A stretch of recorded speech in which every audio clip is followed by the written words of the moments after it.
podemos ver claramente que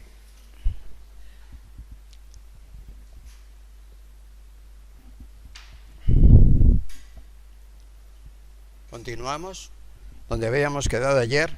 Vimos que había en Bretton Woods dos grandes propuestas: la propuesta norteamericana encabezada por Harry Dexter White y la propuesta inglesa encabezada por John Maynard Keynes. ¿Cuál fue? Y vimos ayer los detalles de ambas propuestas, cuestión muy importante que también es un tema interesante para el examen. ¿Cuál es el resultado? El resultado de los pactos de Bretton Woods. Pues el resultado fue que la propuesta de Keynes fue totalmente rechazada. Básicamente, el modelo norteamericano es el que prevaleció y tenía por objeto establecer una estructura de gobierno del orden económico mundial para el futuro fundamentada en el dólar. Ahora bien, el dólar, aunque era una moneda de prestigio que había sustituido al papel de la libra esterlina durante mucho tiempo, sin embargo, el dólar tenía, el mecanismo era prácticamente igual que el que había supuesto el funcionamiento del patrón oro basado en la libra esterlina. Es decir, todos los países acordaban la conversión de sus monedas en dólares y el dólar en oro, con lo cual se establecía una paridad fija para todos los países y el mecanismo constaba, por tanto, de tres grandes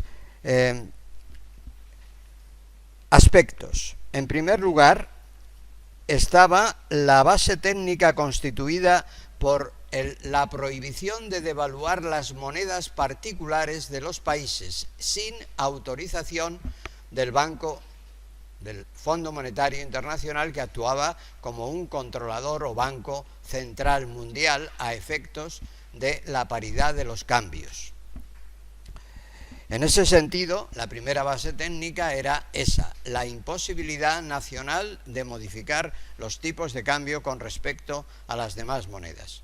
En segundo lugar, la segunda base técnica, esta base primera tenía una excepción, y es que pequeñas devaluaciones del 1% se podían hacer comunicándolo inmediatamente al Fondo Monetario, y hasta un 10% se podían hacer con autorización o comunicación previa en un plazo determinado también al Fondo Monetario, pero no se podían hacer sin autorización expresa del Fondo Monetario Internacional devaluaciones o modificaciones arriba o abajo de la paridad de cambio superiores al 10%.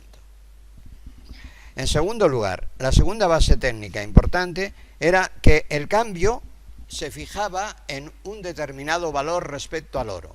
Todas las monedas tenían un cambio con el dólar y el dólar con el oro. La moneda de reserva iba a ser el dólar, establecido, digamos, expresamente en los pactos de Bretton Woods dirigidos al fondo, a crear el Fondo Monetario Internacional. Y la paridad del dólar con respecto al oro se constituía en 35 dólares la onza de oro fino de una determinada calidad y una determinada estructura ya preestablecida. Las demás monedas establecían una paridad correlativa con respecto al dólar, y al establecer una paridad correlativa con respecto al dólar también la tenían con respecto al oro, pero siempre a través del dólar. Esto significaba que la única moneda de reserva iba a ser el dólar. La paridad de la peseta, por poner un ejemplo, pues era 60 pesetas, un dólar. Luego la peseta llegó a valer 150 pesetas, un dólar, al cabo de los tiempos. Pero inicialmente la paridad era esa. Claro, el dólar era una moneda fuerte y la peseta una moneda relativamente débil, lo cual quiere decir que la peseta se iba devaluando con el paso del tiempo y el dólar se iba revaluando con respecto a la peseta. Había otras monedas todavía más fuertes que el dólar, como era, por ejemplo, el marco alemán, que iba revaluándose incluso respecto al dólar. De hecho, el sistema estaba basado en una serie de principios que iban dirigidos a que el nuevo orden fuera, digamos, indefinido, durara muchísimo tiempo. Pero claro, ese sistema, para durar mucho tiempo, requería que la paridad de las monedas, aparte de ser estable y con respecto al dólar, el dólar fuera también estable con respecto al oro. Pero si se emitía una cantidad de dólares excesiva, se perdería la confianza en la posibilidad de redimir los dólares en oro. Y si se perdía la confianza en esa redención de dólares respecto al oro, entonces tendríamos un problema de desconfianza. Y por lo tanto, en la medida en que el mercado supusiera que los dólares no iban a ser posible convertirlos en oro, en esa medida tendríamos un sistema de desconfianza en el dólar. Y el dólar empezaría a devaluarse con respecto al oro. Esto es lo que realmente ocurrió. Sin embargo, el mecanismo que se había establecido, pensando que iba a ser un mecanismo definitivo, no lo era, porque en realidad el mecanismo de establecimiento de una paridad fija del dólar con respecto al oro tenía un grave problema, y es que si la única moneda de reserva iba a ser el dólar para los pagos internacionales entre terceros países, esto significaba que siempre tendría que haber una cantidad de dólares emitida mucho mayor de la necesaria para controlar equilibradamente la política monetaria interna de Estados Unidos. Por lo tanto, habría una cantidad de dólares mucho mayor, vuelvo a repetir, que la que se necesitaría si solamente el dólar hubiera sido utilizado para equilibrar los pagos norteamericanos y no los pagos entre terceros países respecto a los equilibrios necesarios de importación y exportación en sus respectivas balanzas de pagos. Keynes ya advirtió que este sistema prácticamente era igual que el sistema de la libra esterlina y que por lo tanto llegaría un momento en que el sistema generaría cantidad de dólares en exceso y por consiguiente una desconfianza en la convertibilidad del dólar. Y ya advirtió que eran necesarios otros mecanismos adicionales. Él había propuesto crear una moneda internacional llamada Bancor. No se le hizo caso. Eso hubiera sido un complemento al menos muy importante. Es decir, que la estructura del Fondo Monetario hubiera tenido dos posibilidades. O bien emitir a base de emisión de moneda norteamericana y trasladarla de aquella manera realizando importaciones a Estados Unidos, puesto que esa moneda solo la emite la Reserva Federal, etcétera, y entrando en los mercados mediante ese mecanismo, que ya dije ayer que podía dar lugar a una apropiación indebida de riqueza durante todo el tiempo en que esos dólares están fuera de Estados Unidos, puesto que han sido emitidos por ellos, por Estados Unidos, y no han vuelto a pedir el valor adquisitivo correspondiente a su riqueza nacional. Entonces, en esa medida, nos encontramos con que la otra política posible hubiera sido crear una moneda independiente del dólar, como decía Keynes. Pero esto quedó totalmente excluido. Por lo tanto, esa moneda nunca llegó a existir, aunque ya hablaremos más adelante de que al final, cuando ya el sistema estaba creando unos problemas muy graves de desconfianza y el dólar se empezaba a devaluar, esto a principios y mediados de los años 60, tengan en cuenta que estamos hablando de 1944, a principios y mediados de los años 60, cuando ya Francia pidió en 1964 la conversión de sus dólares en oro, y entonces el sistema empezó ya, digamos, a tambalearse definitivamente, se creó una moneda por parte del fondo pero no una moneda con la suficiente cantidad y liquidez, que se llamaron derechos especiales de giro. Pero los derechos especiales de giro, que todavía existen, sin embargo, tienen una estructura muy limitada y por lo tanto no han sustituido al mecanismo de la emisión de dólares. Y ahora ya dije ayer también que los dólares han sido completados en alguna manera, en la medida en que tiene prestigio también esta otra moneda, por el euro. Es decir, en definitiva, el sistema es repetir el sistema anterior, solo que con distintos actores en el escenario. Antes la libra esterlina y Gran Bretaña, ahora el dólar y Estados Unidos. Todo ello vinculado al oro. Y con una estructura de vigilancia y control, Fondo Monetario Internacional, que antes no existía. Pero por lo demás, el mecanismo podía llegar a tener los mismos defectos. El modelo de intervención internacional, por lo tanto, no tenía por qué ser, ni estaba dirigido a ser, justo y equitativo, sino un modelo suficiente para que generara la capacidad de pago que el sistema necesitaba, pero muy asimétrico. Muy asimétrico. Es decir, había asimetrías tanto en lo que respecta a la confianza como en lo que respecta a la liquidez y en lo que respecta a la financiación equilibrada del desarrollo económico de todos los pueblos. Graves y muy graves asimetrías.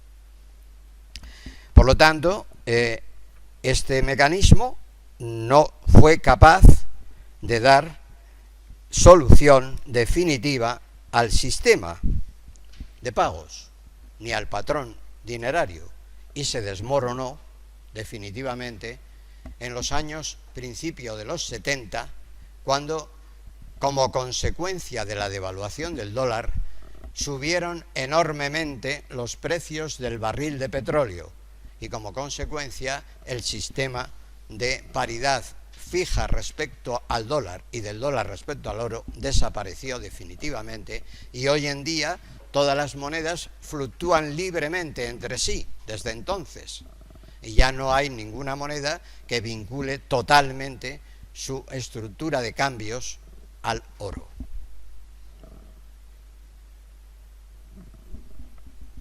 Esto lo veremos con más detalle a medida que vayamos viendo la evolución histórica de todos estos acontecimientos. Lo adelanto simplemente como noticia inicial para que ustedes tengan la idea clara de la duración de esta nueva estructura creada en Bretton Woods.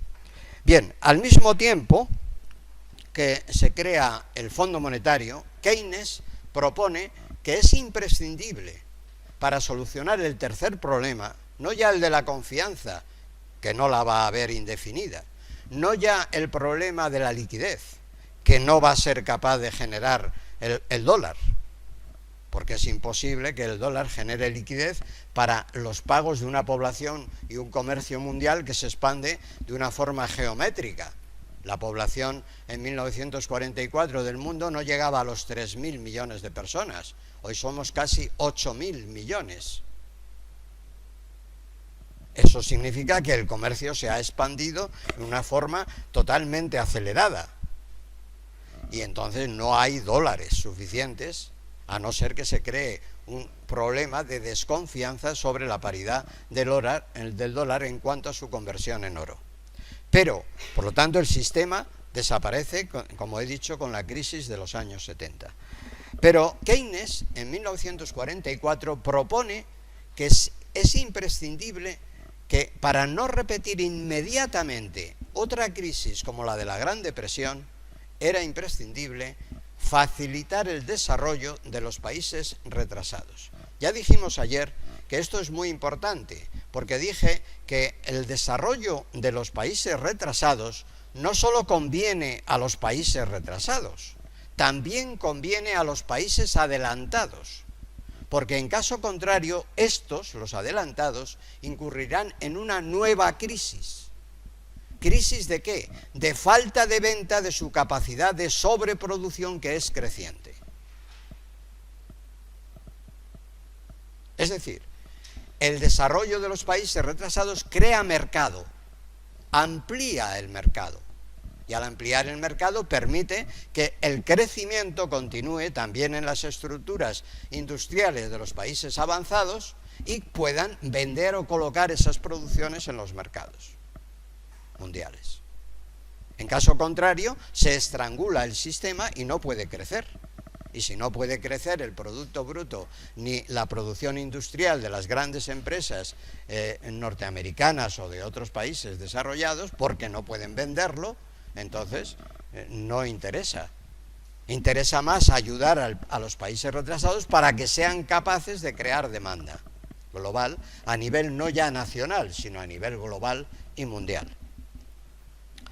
Pues esto es lo más importante que propone Keynes. Y para atender a su petición, en el último momento, antes de firmar los pactos, que todo esto no entraba dentro de las previsiones norteamericanas, se firma en el último momento, según explican muy bien los autores George Isabelli, en el último momento se aprueba la creación de un Banco Mundial para el Desarrollo. Y ese Banco Mundial tiene un nombre que se le llama Banco Internacional para la Reconstrucción y el Desarrollo Económico. Después, simplificando, ha sido llamado Banco Mundial. Pero inicialmente tiene este nombre tan largo que viene a explicar para qué se iba a utilizar el banco. Para dar crédito ¿a qué? A la reconstrucción de Europa, totalmente destruida, porque claro, la destrucción de la Segunda Guerra Mundial no llegó a Estados Unidos, se quedó en Europa. Y entonces el banco estaba dirigido a la reconstrucción y el desarrollo económico de las zonas más afectadas. También llamado, por lo tanto, Banco Mundial. El primer presidente de ese banco fue Keynes. Pero ese banco no tuvo apenas capacidad de financiación durante más de una década. Y hubo que esperar a que el proceso de tensión mundial respecto a los dos bloques comunista y capitalista, uno, el comunista encabezado por la Unión Soviética y el capitalista encabezado por los países libres de América y Europa, determinara la necesidad de una gran financiación para ayudar a los países retrasados. Hubo que esperar casi una década o más de una década. Fue precisamente cuando toma posesión del cargo de presidente el antiguo secretario de defensa norteamericano, Robert McNamara, que había sido secretario de Estado de Defensa con el presidente Truman durante muchos años, y decide, una vez que él es presidente, solamente en un año realiza un volumen de operaciones mundiales con el Banco Mundial superior a los 20 años anteriores, solamente en un año. Es decir, recibe la financiación necesaria. El gobierno del Banco Mundial, igual que el gobierno del Fondo Monetario, se rige por los votos. Cada $100.000 de capital aportado al fondo o aportado al banco dan lugar a un voto. ¿Quién es el principal accionista? Estados Unidos. ¿Quién manda con los votos? Estados Unidos. Y entonces ese es el mecanismo de funcionamiento, por lo tanto la responsabilidad es correspondiente a aquel que tiene la capacidad de decisión. El gobierno del banco está encomendado a una junta de gobernadores compuesta por todos los gobernadores de los bancos centrales de los países que forman parte, pero claro, eso es un número muy elevado, es una asamblea de 170 gobernadores, en momentos iniciales incluso, que ha ido aumentando hasta la actualidad, y después hay una junta más reducida de consejo de directores, compuesto por unos 24 miembros, elegidos por los distintos países, según sus respectivas cuotas de capital, y naturalmente suele estar dirigido siempre por algún representante afín a las políticas norteamericanas. Normalmente se conserva la teoría de que el Banco Mundial lo dirige un norteamericano y el Fondo Monetario Internacional lo dirige un europeo, normalmente francés. En estos momentos, la directora del Fondo Monetario Internacional es Christine Lagarde, que es precisamente francesa y que fue ministra de Hacienda con Sarkozy.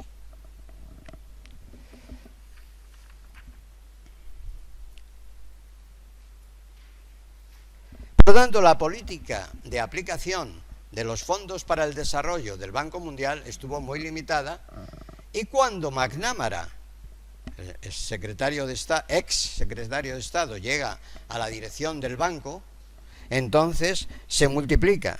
Solamente, como he dicho, en un año se tiene una capacidad de nuevos proyectos que superan los 13.400 millones, piensen que estamos hablando de dólares hace ya muchos años, y estos proyectos se llevan adelante, pero se pone una condición.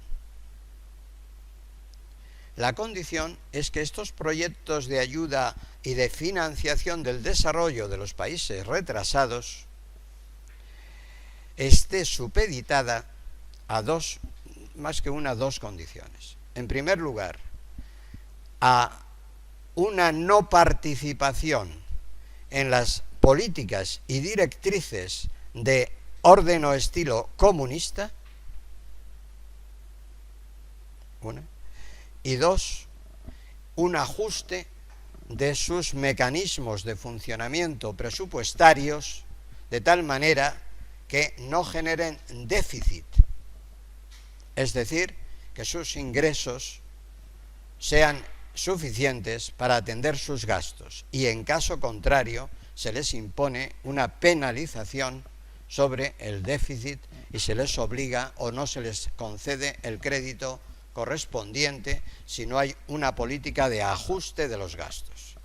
Esto supuso que países retrasados tenían que restringir sus políticas sociales porque no podían realizar gastos, algo parecido a lo que ha pasado en esta crisis actual en la Unión Europea, que los países más endeudados y retrasados, por ejemplo España, Grecia, Italia, Portugal, han tenido que restringir sus gastos porque no se les exige un control presupuestario del equilibrio de tal manera que el déficit vaya disminuyendo. El déficit presupuestario de ingresos menos gastos. Es déficit porque quiere decir que hay más gastos que ingresos. Claro, el equilibrio sería cuando haya equivalencia entre ingresos y gastos. O incluso puede haber superávit. De hecho, por ejemplo, el caso de España es muy curioso porque en la etapa del presidente socialista anterior, señor Rodríguez Zapatero, tuvimos superávit. Tuvimos superávit hasta el año 2010. Pero ¿saben ustedes lo que pasó? Que a Zapatero no le debía gustar nada eso de tener superávit. Y aconsejado quizá por su ministro de Hacienda y Economía, vicepresidente Pedro Solbes, que había estado como en la Comunidad Europea, se le ocurrió la genial idea de decir, bueno, pues si tengo 10.000 millones de superávit, voy a repartirlos. Y empezó a descontar, en vez de guardarlos. Saben ustedes lo de las vacas gordas y las vacas flacas, ¿no? Que ya se lo he explicado. Pues en vez de guardarlos para la época de vacas flacas, se dedicó a repartirlos, y además, como había mucho paro, o bastante paro, todavía no había todo el paro que luego ha habido, pero ya había 1 millón o 2 de parados, no habíamos llegado a 4, que hemos llegado posteriormente. Dijo, bueno, además vamos a hacer gastos que sean necesarios o no sean necesarios, pero gastos, vamos a gastar, porque no podemos tener superávit. Y entonces empezó en los pueblos de España a decir, pues cambien ustedes las aceras, las carreteras, los árboles, pongan de todo. Pero es que no hace falta, es igual, hay que gastar. Y empezó a dar dinero de esta manera. Entonces, claro, como ustedes comprenderán, esta forma de administrar la economía es francamente inadecuada. Piensen ustedes, por ejemplo, en lo que haría un buen padre de familia, y eso es cómo tienen ustedes que administrarse. Y vale tanto para la administración de las empresas y de las instituciones de todas clases, como para la administración económica del Estado. Como un buen padre de familia.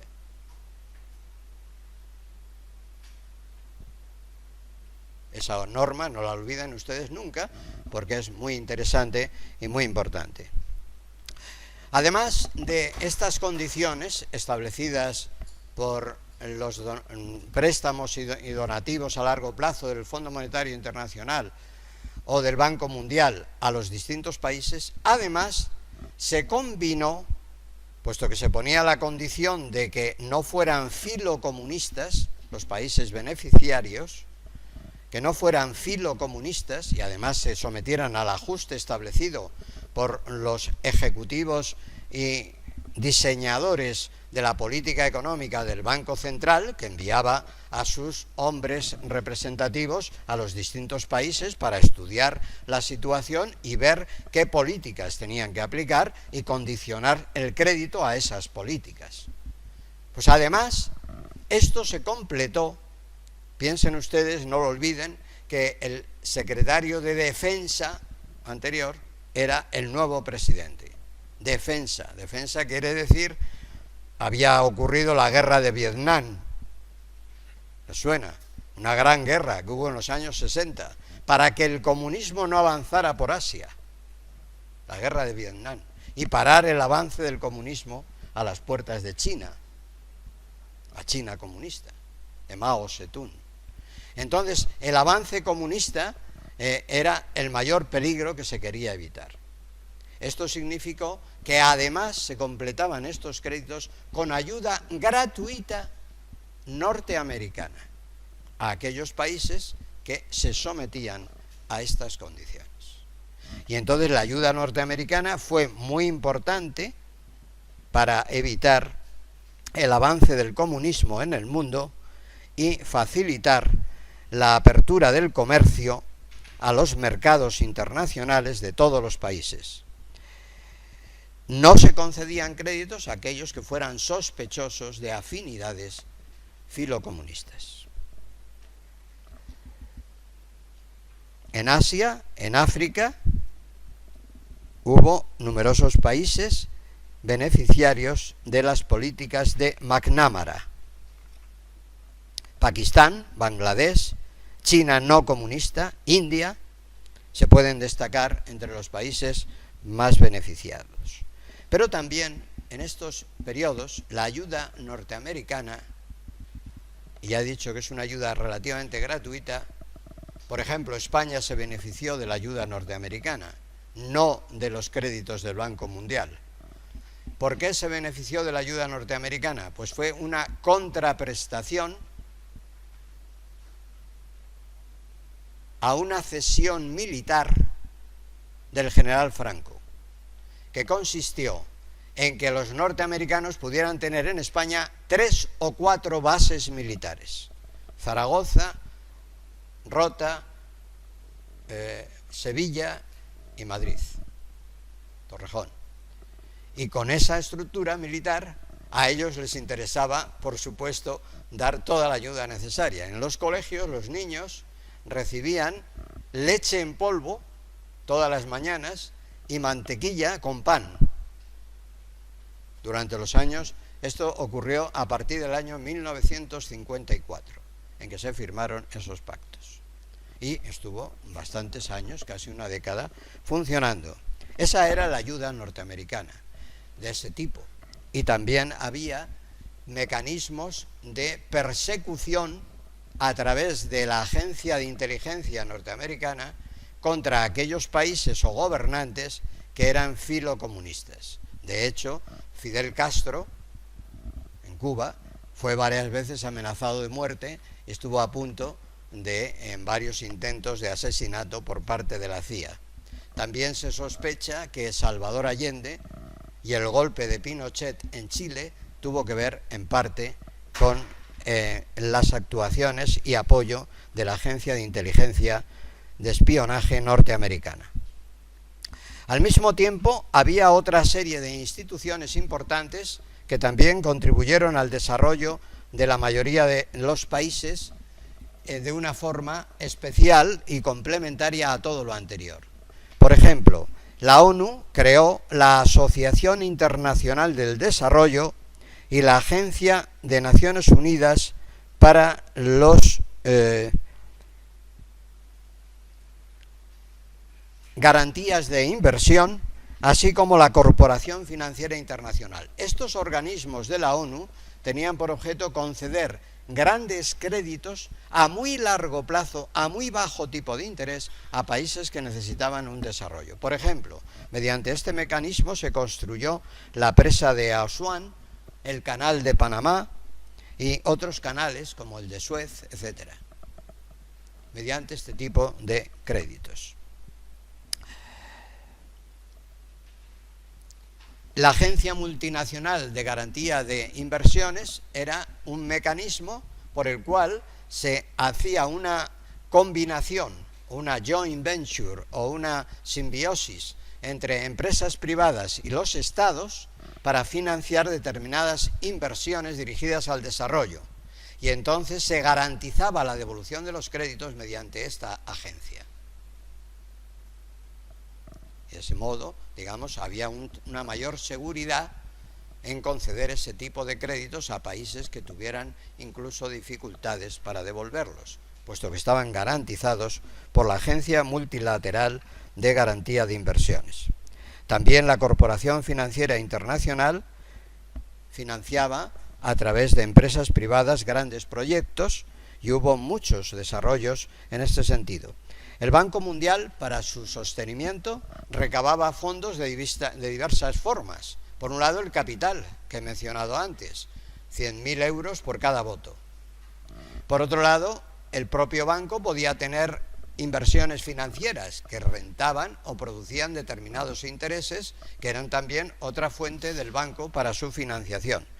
Y por último, también podía obtener fondos en los mercados a crédito, que después concedía con un crédito a terceros países de una forma, digamos, barata, puesto que la garantía era plena y total a través del Banco Central, el Banco Mundial. A su vez, el Banco Mundial se estructuraba no solamente en lo que he dicho antes, una asamblea, un conjunto de directores y un mecanismo permanente de dirección, sino que también tenía, por ejemplo, el Banco Mundial tenía 24 directores y un mecanismo de funcionamiento de funcionarios del orden de 9.000 empleados, 9.000 funcionarios. Y a su vez, digo, se estructuraba en otras estructuras, o valga la expresión, en otra serie subordinada de bancos que se llamaron bancos continentales. Por ejemplo, estaba el Banco Continental para el Desarrollo de África, de Asia, de Europa, de América Latina, etcétera. Igual que habíamos visto que en el Consejo Económico y Social se constituyeron comisiones, como la CEPAL, por ejemplo, Comisión Económica para América Latina, CEPAL, ¿se acuerdan? Que la presidió Prebisch, Raúl Prebisch, un economista del que ahora hablaremos. Pues igual que en el Consejo Económico Social de la ONU, uno de los organismos que habíamos mencionado más importantes, junto con la Asamblea, la Secretaría General, el Consejo de Seguridad, etcétera, está el Consejo Económico y Social, y en su seno se incorporaron todas estas instituciones de Bretton Woods al Consejo Económico y Social. Y además el Consejo Económico y Social, por otra parte, tenía la capacidad de estructurarse a través de los bancos regionales o continentales, que funcionaban exactamente igual que el Banco Central, el Banco Mundial Central. Eran, digamos, bancos subordinados al Banco Mundial Central, con un comité de gobernadores, un consejo directivo, un presidente y unos fondos propios, así como también unos funcionarios para atender al mecanismo interno de su funcionamiento. Bien, tenemos, por lo tanto, lo que había dicho Keynes, de algún modo, un fondo monetario para regir los mecanismos de la balanza de pagos estructurado en base al dólar, y tenemos un Banco Mundial para el desarrollo. El problema es si eso va a durar y va a funcionar o no correctamente. Ya hemos visto que el Banco Mundial solo funciona cuando entra McNamara. Y hemos visto también que el Fondo Monetario Internacional funciona, pero va creciendo la desconfianza en el sistema, hasta que va a desembocar en la crisis de los 70. Pero hacía falta una tercera gran estructura, de la cual Keynes también había hablado. No sé si se acuerdan. Cuando hemos tratado de los puntos de Keynes, hemos dicho que iba a regular el comercio internacional a través de la vigilancia de los precios de los productos básicos alimenticios y materias primas, y que iba a influir en sus precios. Conviene que ustedes se repasen todas las características de la propuesta de Keynes y todas las características de la propuesta norteamericana. Va a prevalecer la norteamericana, pero a Keynes se le va a hacer caso primero en la creación de un Banco Mundial, que no estaba previsto, y también se le va a hacer caso en la promoción de una estructura de comercio mundial o internacional que facilite las transacciones entre países desde el punto de vista de la nomenclatura, desde el punto de vista de los aranceles, desde el punto de vista de los precios. Para ello, el presidente Roosevelt propone en Bretton Woods también, ya había sido previsto esto, si se acuerdan, en la Carta Atlántica entre Roosevelt y Churchill en 1941, donde el primer ministro, mejor dicho, el presidente Roosevelt pone como condición a Churchill que para entrar en la guerra en defensa de los aliados hace falta que se comprometa a liberalizar el comercio internacional, que era el verdadero objetivo del presidente norteamericano.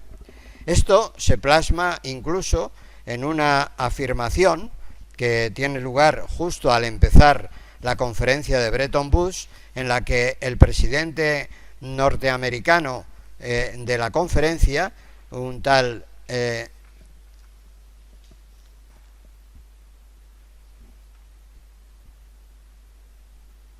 Acheson, explica lo siguiente. Dice: el objetivo de Estados Unidos es trasladar el centro financiero del mundo desde Londres a Wall Street y al Ministerio de Hacienda de Estados Unidos. Ese es el objetivo. Es decir, lo tienen muy claro, que ellos son los que quieren mandar y los que van a mandar en la nueva etapa. Ese es el objetivo, literalmente tomado de George y Savelli.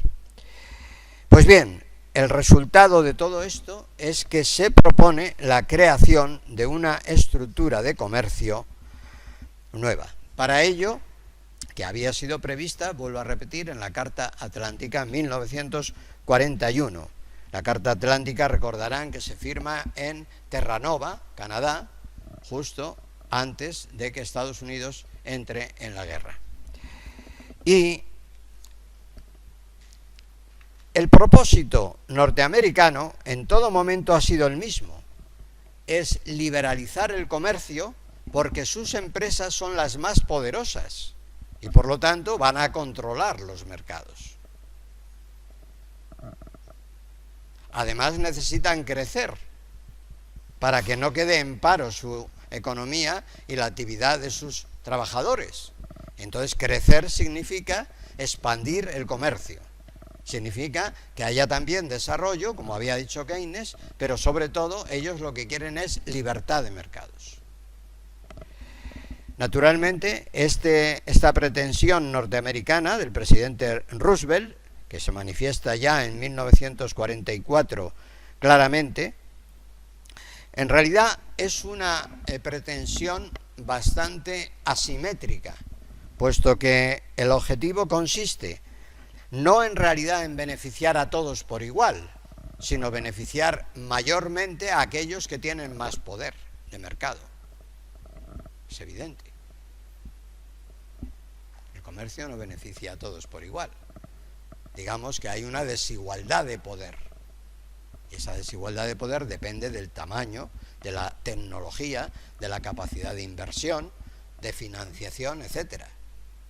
El que tiene más poder de tamaño, de tecnología, de capacidad de inversión, tiene una estructura más abocada a controlar monopólicamente el modelo. Ya he explicado cómo funciona el mecanismo del modelo monopolista. Destruir al competidor bajando los precios y después ampliar los precios para resarcirse de las ganancias. Esto es lo que en el fondo está detrás de este mecanismo, que es un laissez-faire internacional donde no existe una autoridad que controle, porque a nivel nacional hay una autoridad que no permite los monopolios privados, pero a nivel internacional no hay autoridad. Es un sálvese quien pueda, es un laissez-faire, por así decir, puro y duro. Es decir, una competencia que diría algún autor, concretamente se refirió a esto el anterior Papa Pablo VI, una competencia salvaje, una competitividad salvaje en los mercados cuando hizo su viaje a Corea del Sur.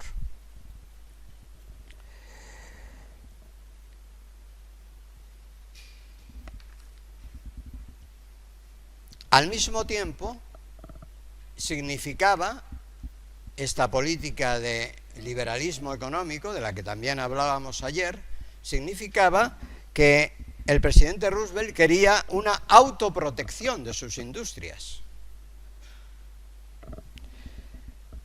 y de sus mercados, de manera que él ponía sus propios aranceles. Había que poner orden, en definitiva, en la relación de comercio y en los aranceles internacionales para evitar que se volvieran a repetir las devaluaciones competitivas de moneda que habían sido una de las causas principales de la Gran Depresión, tratando a los países de salir de su situación de recesión a través de la devaluación de su moneda. Pero si esa moneda lo hacían todos los países a la vez, pues resultaba un resultado, por así decir, neutral, nulo. Y por consiguiente, lo que se pretendía era que Estados Unidos consiguiera el liderazgo en el comercio y en las finanzas internacionales. Bueno, para llevar adelante este proyecto de crear una estructura de comercio institucionalizada, igual que teníamos ya el Fondo Monetario y el Banco Mundial, ¿pasa algo? Se intentaba, se convocó una conferencia internacional el 21 de noviembre de 1947 en la ciudad de La Habana, en Cuba. Todavía no había llegado Fidel Castro a Cuba. En la ciudad de La Habana, 1947. Y las sesiones terminaron el 24 de mayo al año siguiente, de 1948. Pero ¿qué ocurrió? Que algunos países, previendo que el resultado de esta conferencia era dudoso, porque había intereses contrapuestos muy graves. Por ejemplo, piensen ustedes en que Gran Bretaña quería a toda costa introducir en el mecanismo de comercio sus privilegios de la Commonwealth, que había realizado una conferencia internacional de países miembros de la antigua corona británica en 1932 en Canadá, en la ciudad de Ottawa. Eso lo quería introducir como un privilegio aceptado por todos. Naturalmente eso chocaba contra los intereses de la libertad de mercado que había preconizado Estados Unidos y contra otros intereses de otros países. Por lo tanto, ya se sospechaba que iba a haber problemas en esta conferencia. Y de hecho, los problemas fueron gravísimos. Ahora se los explico. Pero desde el punto de partida, algunos países dijeron, bueno, antes de entrar en la conferencia, vamos a firmar un pacto inicial, con lo que ya tenemos, para no ir para atrás. Entonces, una serie de países firmaron un acta, 23 países concretamente, el 30 de octubre de 1947. He dicho que la conferencia empezó en noviembre. Un poco antes, ya los países firmaron ese acta previa.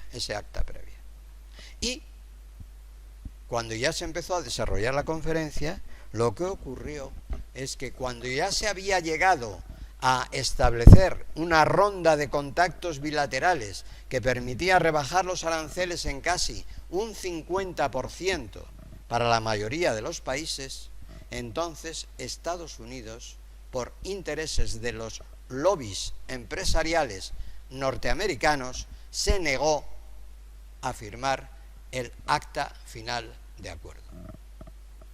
Y la conferencia internacional para la creación de una institución de comercio mundial fue un fracaso. En su lugar, se aceptó que el acta final de la conferencia fuera, ¿sabe qué? El acta inicial que habían firmado 23 países antes de empezar la conferencia. Y entonces eso dio lugar a un acuerdo que se llamó GATT. A ver.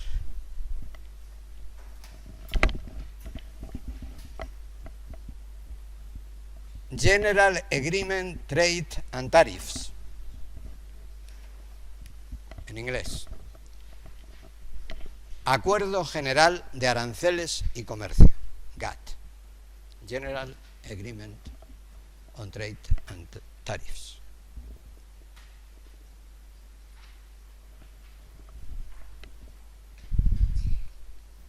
Ese fue el resultado.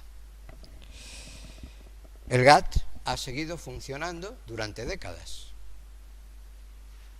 como una institución no vinculada a Naciones Unidas, porque Naciones Unidas, al tener un sesgo tan asimétrico en el que Estados Unidos no quiso firmar el acta final, y al tener un sesgo tan asimétrico en el que se incluían los pactos de la Commonwealth, la ONU consideró que no era equilibrado el pacto y por lo tanto no lo sometió, como las demás instituciones, a la tutela del Consejo Económico y Social de Naciones Unidas. Quedó fuera. El GATT luego, como digo, ha seguido funcionando y los órganos del GATT han tenido varias rondas negociadoras, todas ellas muy importantes, porque han conseguido rebajas arancelarias extraordinarias, pero solo y principalmente en productos industriales. ¿Qué quiere esto decir? Que a los países no industrializados no les ha beneficiado en nada. Los países agrarios, países retrasados, no han participado de esas ventajas arancelarias en absoluto, ni se han beneficiado de los acuerdos del GATT.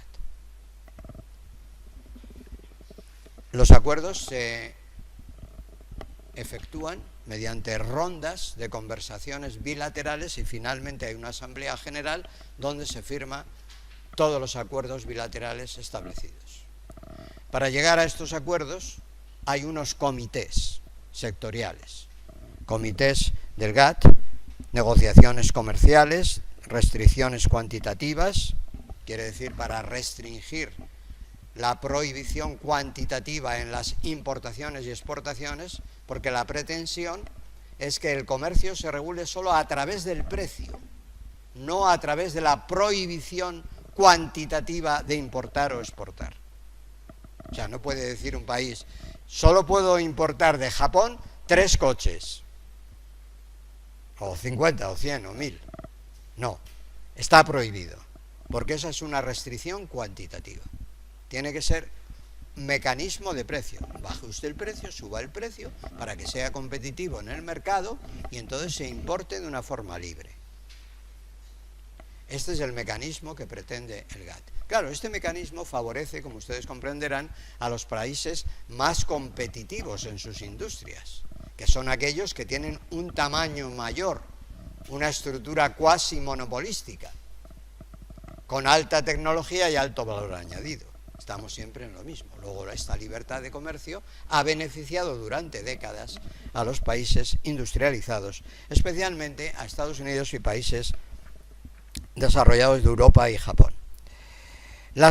Otros comités importantes son el de Comité de Países Industriales, y luego hay un comité para el comercio y el desarrollo, que, bueno, de alguna manera utilizaba 2 mecanismos para ayudar a los países más débiles. Uno se llama la cláusula de acuerdo de nación más favorecida.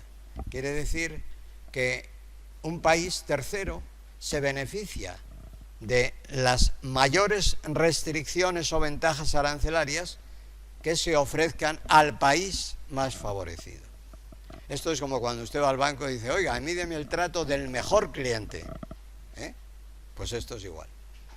Nación más favorecida. Y la otra cláusula va dirigida a la salvaguarda. Quiere decir que países retrasados también necesitan una protección para su despegue hacia el desarrollo. Entonces se pacta una estructura asimétrica para beneficiar más al más retrasado. Estas 2 cláusulas han servido muy poco, porque como he dicho, solo se aplican a la industria y no a la agricultura. Y por consiguiente ha sido un auténtico desastre. Hay que esperar a la ronda, bueno, la primera ronda más importante de las muchas que ha habido ha sido la ronda Kennedy de 1964 a 1967. En segundo lugar, la ronda Tokio de 1973 a 1979. Y en tercer lugar, muy importante también, la ronda Uruguay, que aunque la palabra parece que ha sido desarrollada en Uruguay, se celebró en Marrakech, en Marruecos, en su acta final. Esta ronda, la última, es la más importante, la ronda Uruguay, cuya acta final, vuelvo a repetir, se firmó en Marrakech el 15 de abril de 1994. ¿Por qué? Porque en esta ronda, aparte de conseguir unas rebajas arancelarias medias importantes como en las anteriores, del orden del 30 al 50 o 60% de rebaja general de los aranceles, que es mucho, aparte de esos pactos, en la ronda Uruguay se consigue introducir por primera vez los servicios, la banca, los seguros, el comercio, además de la industria.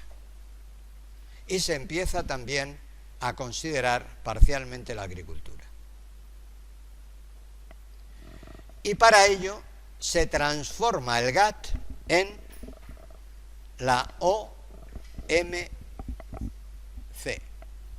Organización Mundial del Comercio, en el acta, como he dicho, de Marrakech de 1944. Continúa, sin embargo, también he dicho, este mecanismo, ya acabo con este punto, Este mecanismo no satisface a los países retrasados, evidentemente. No satisface a la Asamblea General de la ONU, que no ha patrocinado en ningún momento el GATT. El GATT ha respondido a intereses de países industriales, especialmente anglosajones, es decir, a los países de la Commonwealth y a Estados Unidos, también a algunos países de Europa, como he dicho, y a Japón. El resultado es que todos los países medianamente desarrollados y subdesarrollados acuerdan que esa estructura del GATT no puede continuar. Y en 1960 hay un movimiento importante en el seno de la ONU para posibilitar la creación de otra organización patrocinada por la ONU que atienda al comercio y al desarrollo de los países retrasados. Esa organización va a dar lugar a una asamblea pretensión de organización, va a dar lugar a una asamblea que va a estar impulsada principalmente en el seno de la CEPAL. Ya dije que la CEPAL es el Comité Económico para América Latina, igual que había comités dentro del Consejo Económico y Social para África, para Asia, etcétera, y que está encabezada por el presidente de esa comisión, CEPAL, para América Latina, Raúl Prebisch.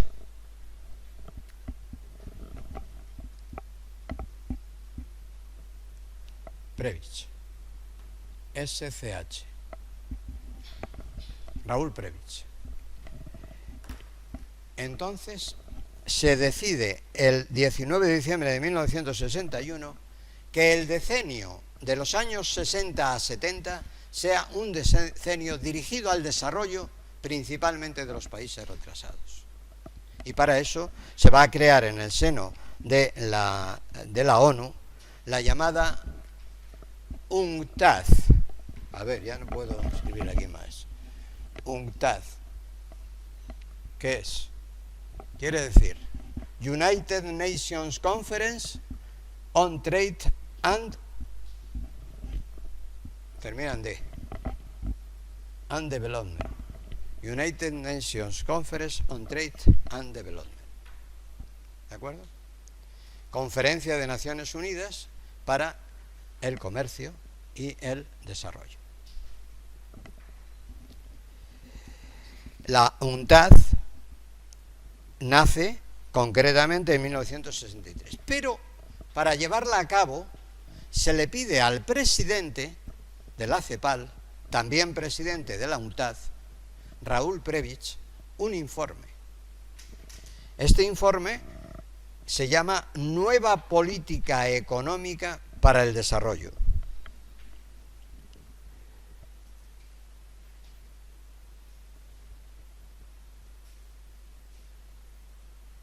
Nueva política comercial, mejor dicho, para el desarrollo.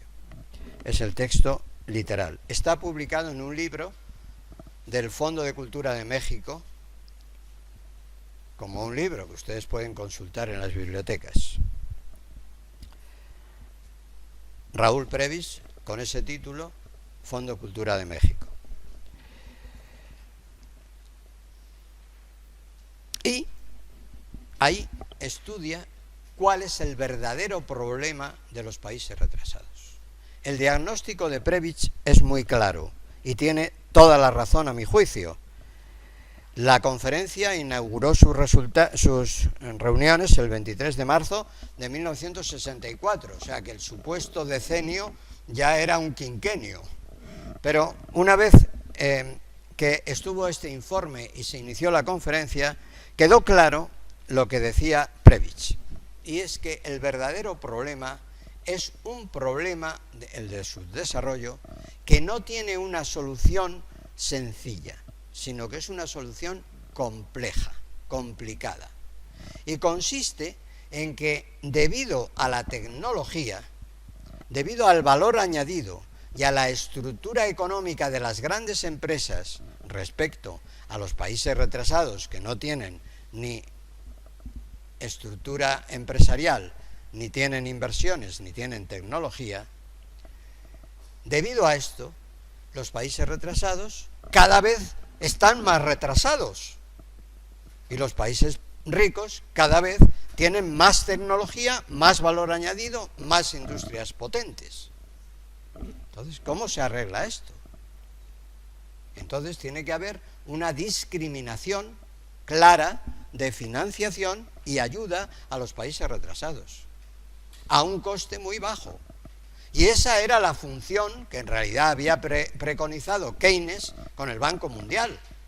Pero claro, si el Banco Mundial se utiliza para parar el avance del comunismo, estamos en otra guerra, distinta. Y esto es lo que ha ocurrido, que de hecho las políticas no han movilizado los recursos necesarios, que denuncia Prebisch, para financiar las inversiones que son necesarias para el desarrollo de los países retrasados, los cuales carecen de tecnología y de divisas, porque sus monedas son muy débiles, no exportan y cada vez son más débiles sus monedas, con lo cual no pueden realizar las importaciones de maquinaria que necesitan para constituir industrias.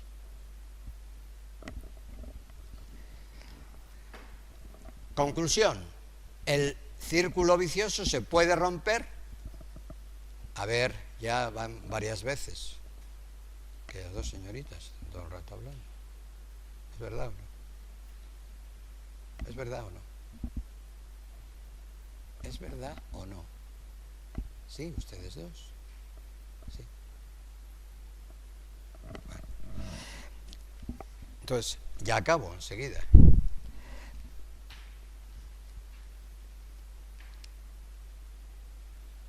Hacen falta recursos suplementarios.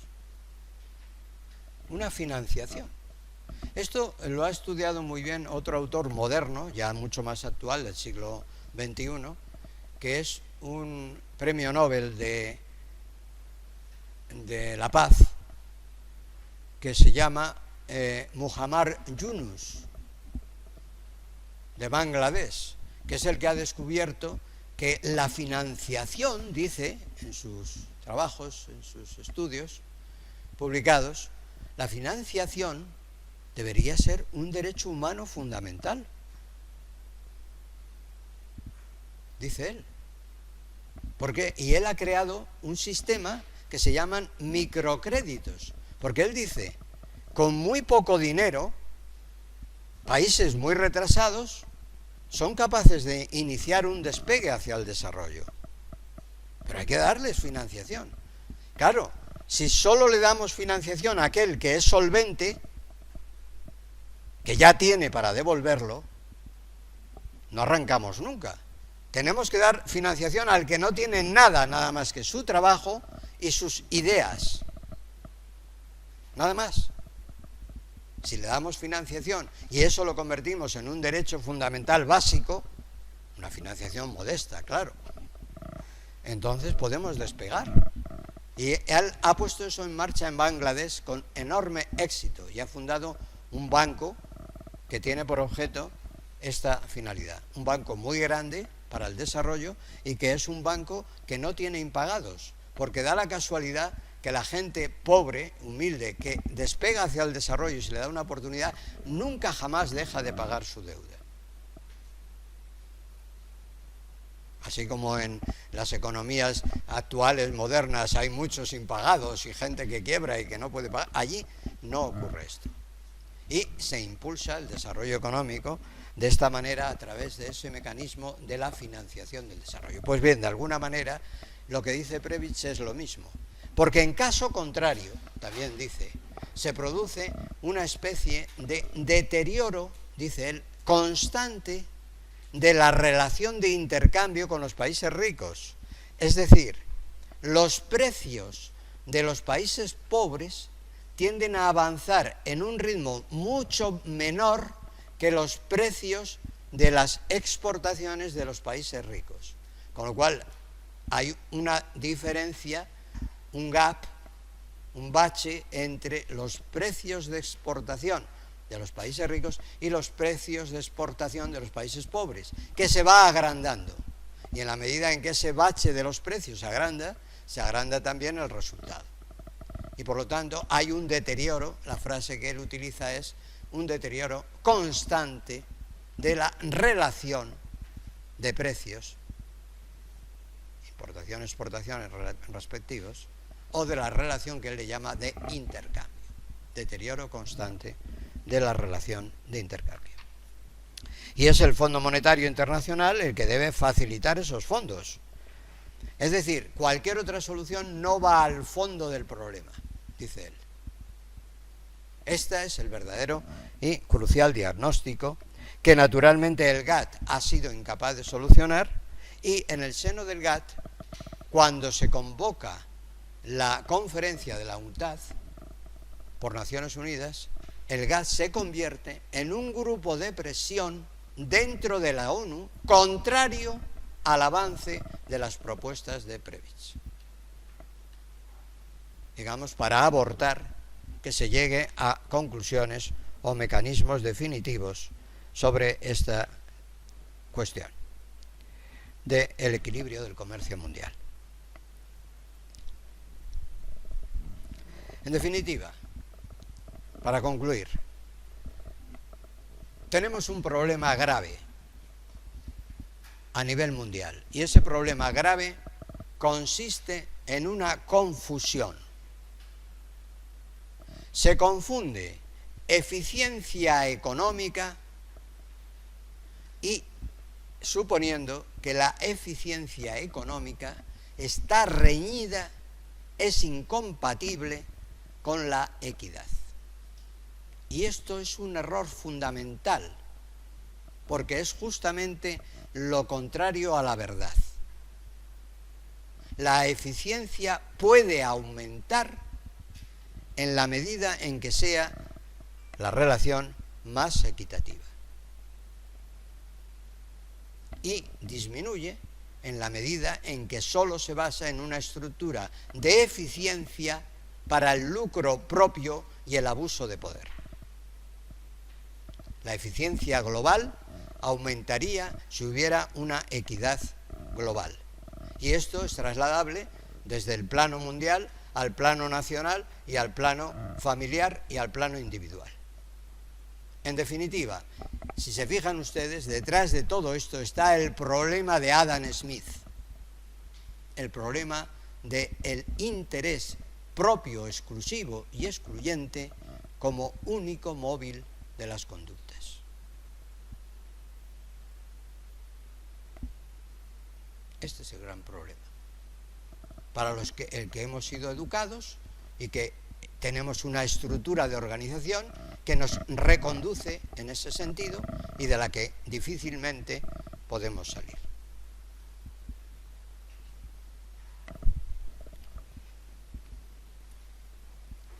Muy distinto, para terminar, hubiera sido si se hubiera hecho caso a Keynes.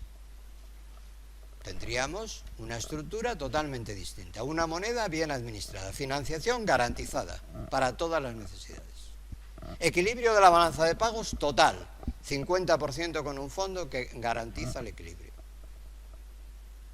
avance de la financiación para el desarrollo con un banco mundial dotado de recursos suficientes. Problemas, el mundo hubiera funcionado, digamos, exactamente igual, todo el mundo, que funciona un país. Eso hubiera sido la gran macroeconomía. Pero nos hemos quedado con una macroeconomía nacionalista incompatible con la del vecino, y a ver quién puede más. Y ahí estamos. Evidentemente o lamentablemente la evolución del mundo no ha discurrido por estos caminos en los que no hubiera sido necesario establecer ni una regulación de los intercambios, hubiera habido un único mercado, una única política y autoridad, y hubiera habido un mecanismo de equilibrio garantizado del que se beneficiarían con equidad todos los estamentos sociales a todos los niveles. Bueno, veremos a ver si ustedes son capaces de construir ese nuevo modelo. yo desde luego, ya con los años que tengo, pienso que no lo voy a ver. Bueno, lo dejamos aquí por hoy.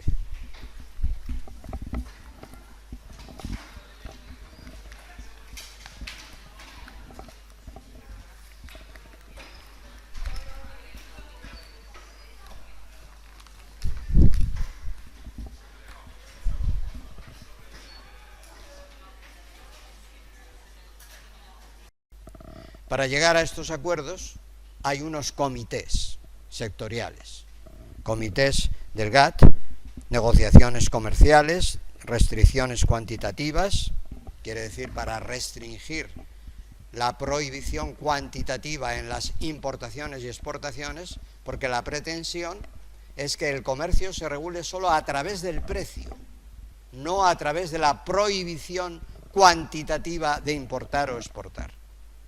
O sea, no puede decir un país, solo puedo importar de Japón 3 coches, o 50, o 100, o 1000. No, está prohibido, porque esa es una restricción cuantitativa.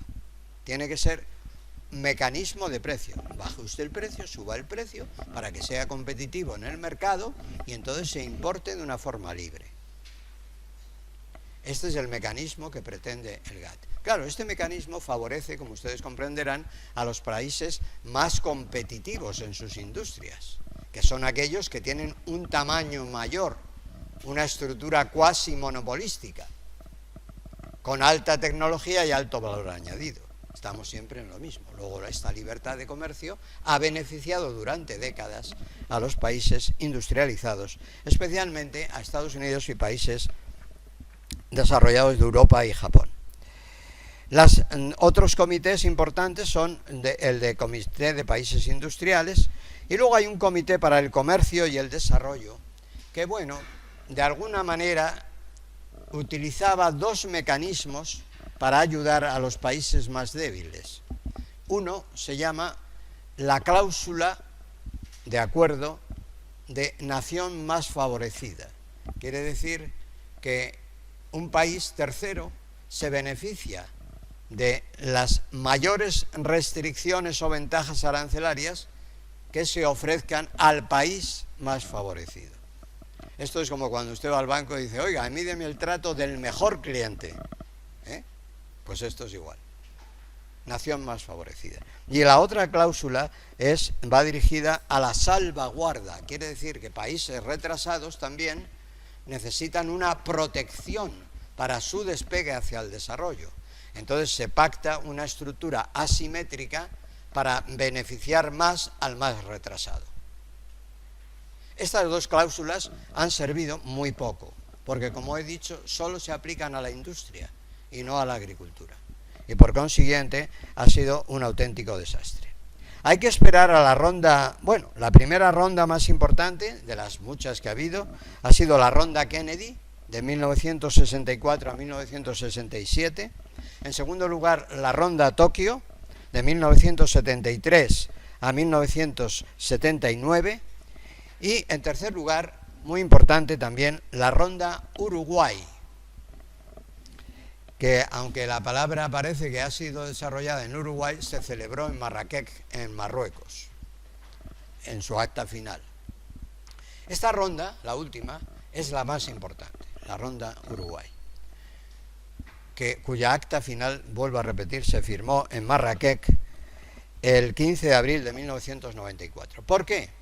Porque en esta ronda, aparte de conseguir unas rebajas arancelarias medias importantes como en las anteriores, del orden del 30 al 50 o 60% de rebaja general de los aranceles, que es mucho, aparte de esos pactos, en la ronda Uruguay se consigue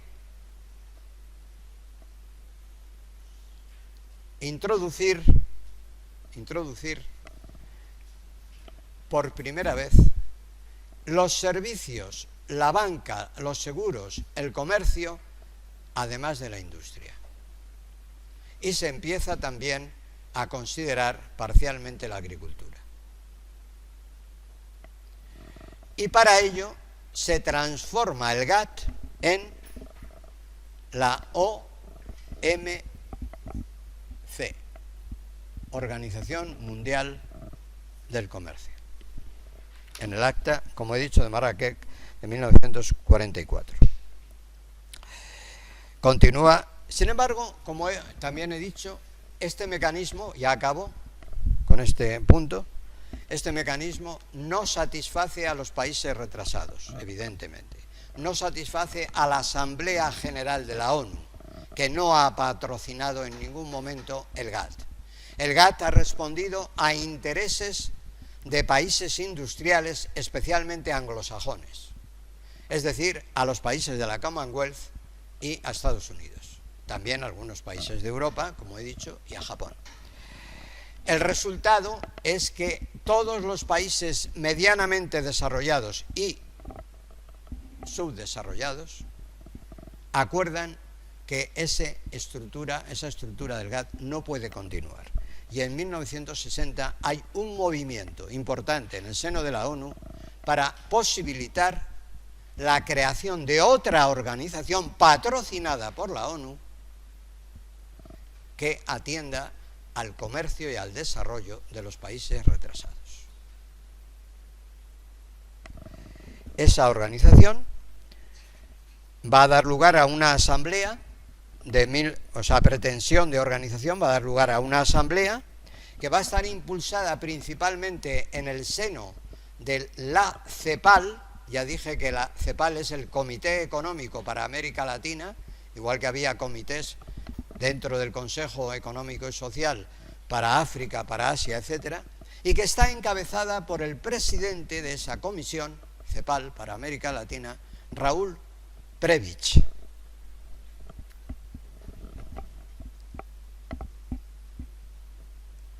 Prebisch, SCH, Raúl Prebisch. Entonces se decide el 19 de diciembre de 1961 que el decenio de los años 60 a 70 sea un decenio dirigido al desarrollo principalmente de los países retrasados. Y para eso se va a crear en el seno de la ONU la llamada UNCTAD. A ver, ya no puedo escribir aquí más. UNCTAD. ¿Qué es? Quiere decir United Nations Conference on Trade and Development. United Nations Conference on Trade and Development. ¿De acuerdo? Conferencia de Naciones Unidas para el comercio y el desarrollo. La UNCTAD nace concretamente en 1963, pero para llevarla a cabo se le pide al presidente de la CEPAL, también presidente de la UNCTAD, Raúl Prebisch, un informe. Este informe se llama Nueva Política Económica para el Desarrollo.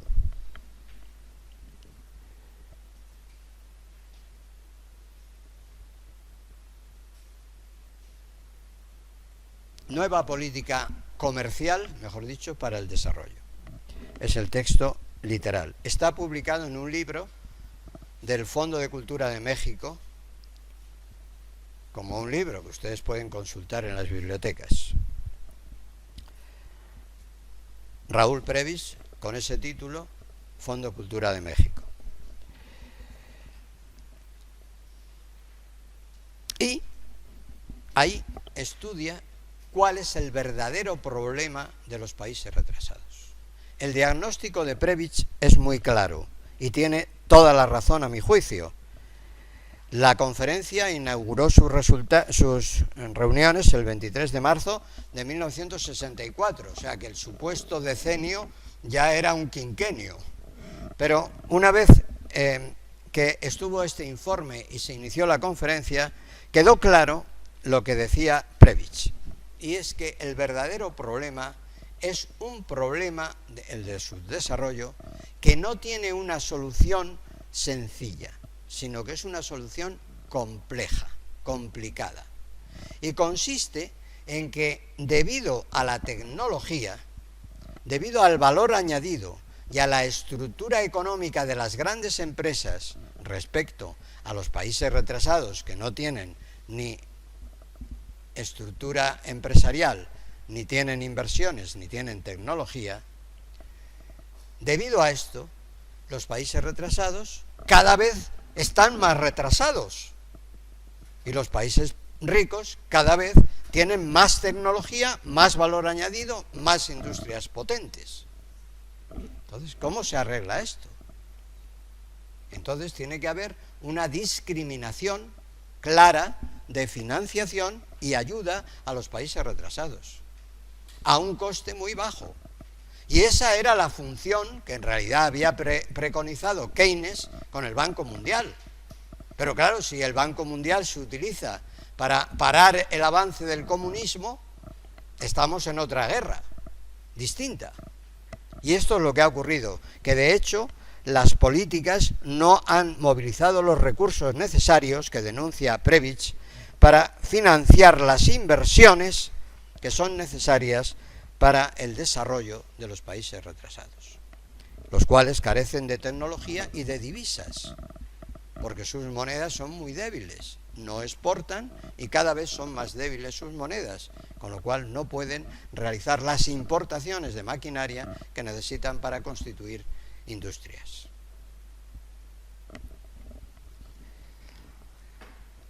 Conclusión: el círculo vicioso se puede romper. A ver, ya van varias veces que las dos señoritas todo el rato hablando. ¿Es verdad o no? ¿Es verdad o no? ¿Es verdad o no? Sí, ustedes dos. Sí. Bueno. Entonces, ya acabo enseguida.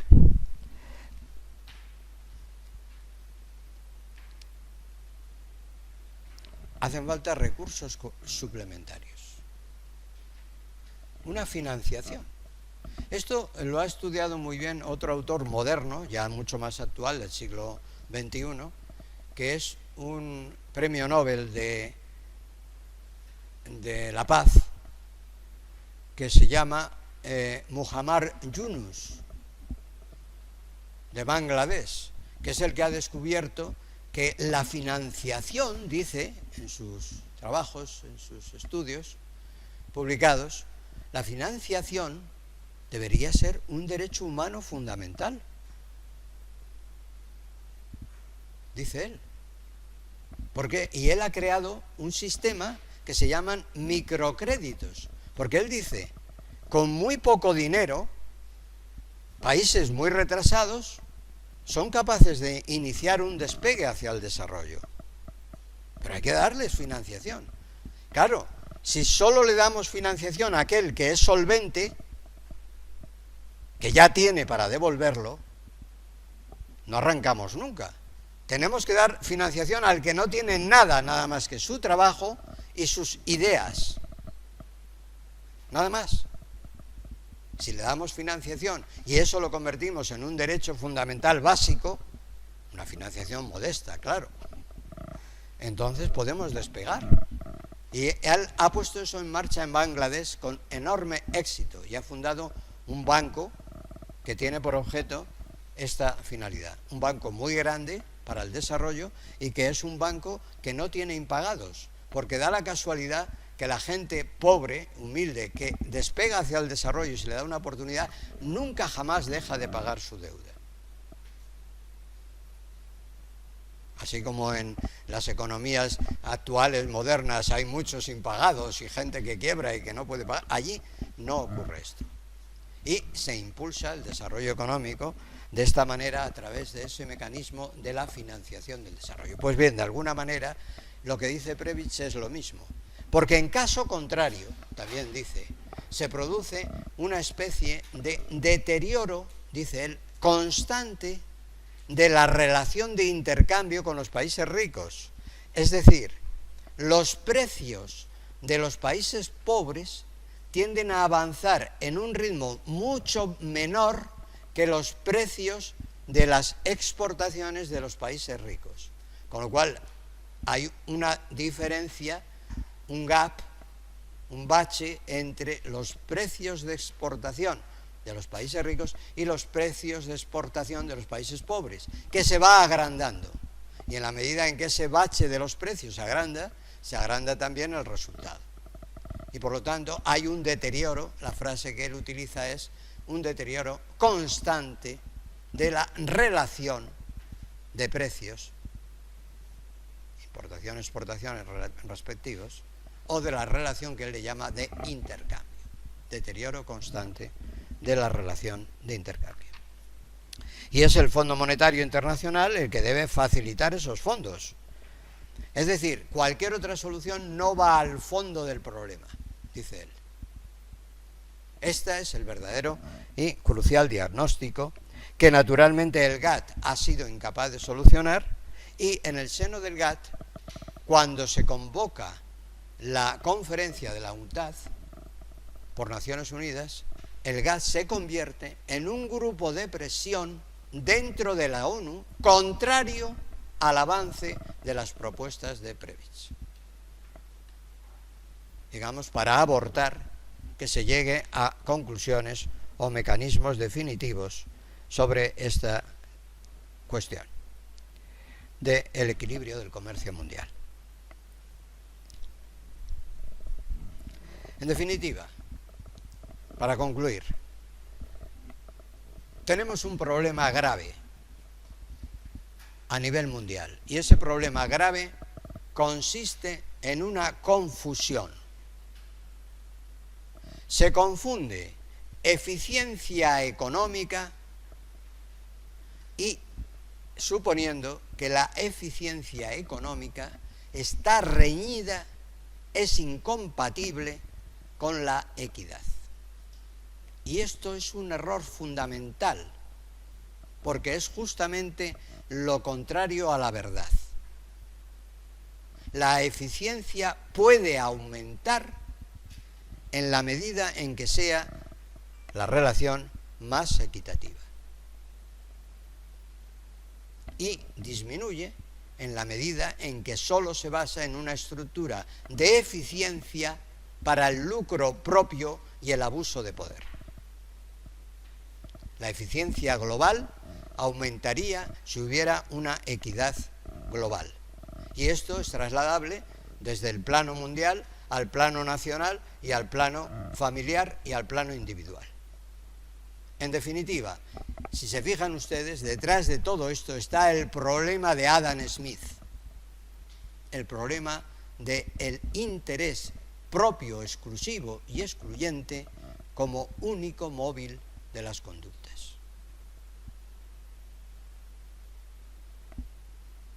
Este es el gran problema para el que hemos sido educados y que tenemos una estructura de organización que nos reconduce en ese sentido y de la que difícilmente podemos salir.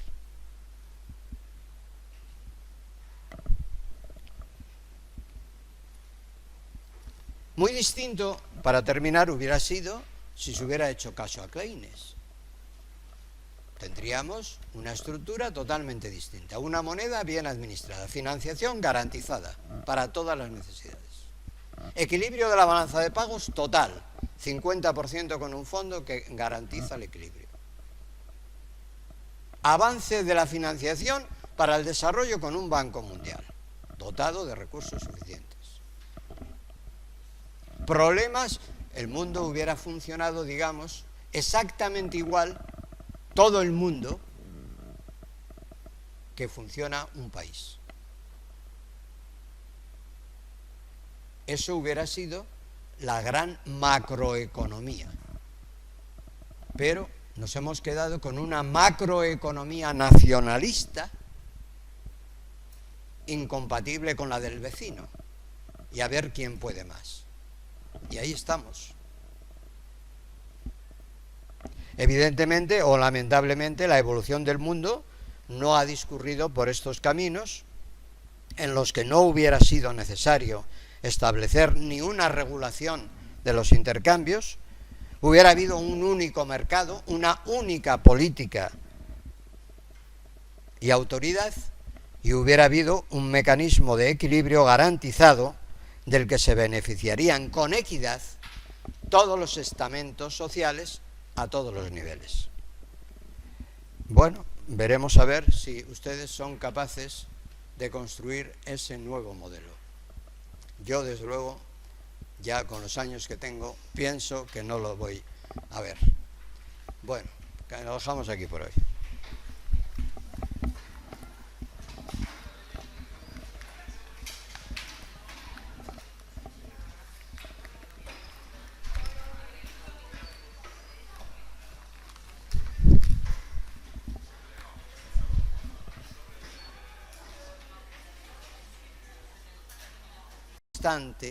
De la relación de precios, importación, exportaciones respectivos, o de la relación que él le llama de intercambio, deterioro constante de la relación de intercambio. Y es el Fondo Monetario Internacional el que debe facilitar esos fondos. Es decir, cualquier otra solución no va al fondo del problema, dice él. Este es el verdadero y crucial diagnóstico que naturalmente el GATT ha sido incapaz de solucionar, y en el seno del GATT, cuando se convoca la conferencia de la UNCTAD por Naciones Unidas, el GATT se convierte en un grupo de presión dentro de la ONU contrario al avance de las propuestas de Prebisch, digamos, para abortar que se llegue a conclusiones o mecanismos definitivos sobre esta cuestión del equilibrio del comercio mundial. En definitiva, para concluir, tenemos un problema grave a nivel mundial, y ese problema grave consiste en una confusión.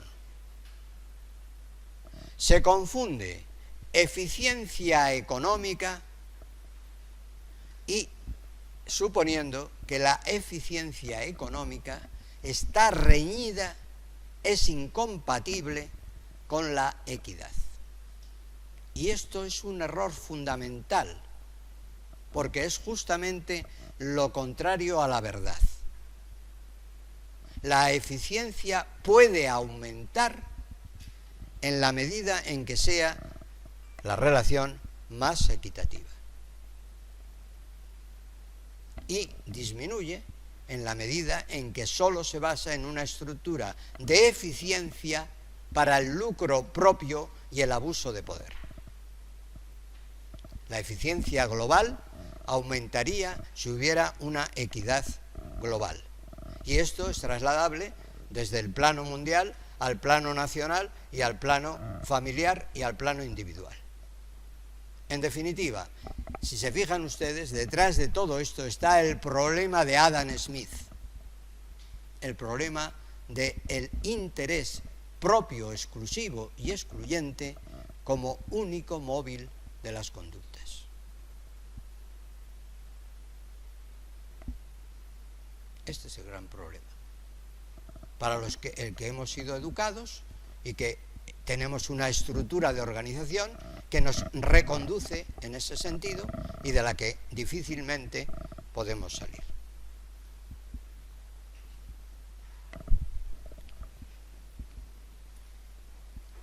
Muy distinto, para terminar, hubiera sido si se hubiera hecho caso a Keynes. Tendríamos una estructura totalmente distinta, una moneda bien administrada, financiación garantizada para todas las necesidades, equilibrio de la balanza de pagos total, 50% con un fondo que garantiza el equilibrio, avance de la financiación para el desarrollo con un banco mundial dotado de recursos suficientes. Problemas, el mundo hubiera funcionado, digamos, exactamente igual, todo el mundo, que funciona un país. Eso hubiera sido la gran macroeconomía. Pero nos hemos quedado con una macroeconomía nacionalista incompatible con la del vecino, y a ver quién puede más. Y ahí estamos. Evidentemente o lamentablemente la evolución del mundo no ha discurrido por estos caminos en los que no hubiera sido necesario establecer ni una regulación de los intercambios, hubiera habido un único mercado, una única política y autoridad, y hubiera habido un mecanismo de equilibrio garantizado del que se beneficiarían con equidad todos los estamentos sociales a todos los niveles. Bueno, veremos a ver si ustedes son capaces de construir ese nuevo modelo. Yo, desde luego, ya con los años que tengo, pienso que no lo voy a ver. Bueno, lo dejamos aquí por hoy.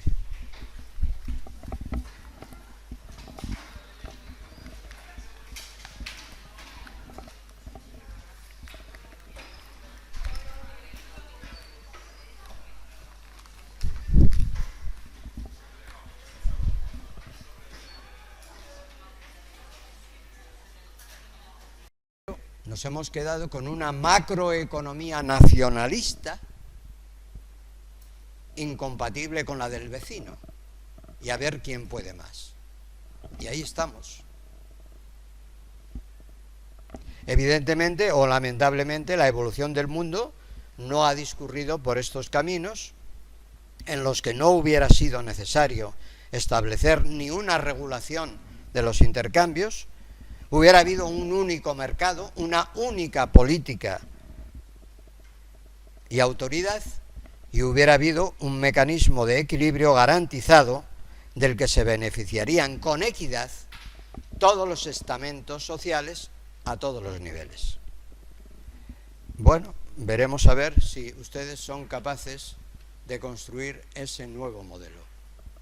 Yo, desde luego, ya con los años que tengo, pienso que no lo voy a ver.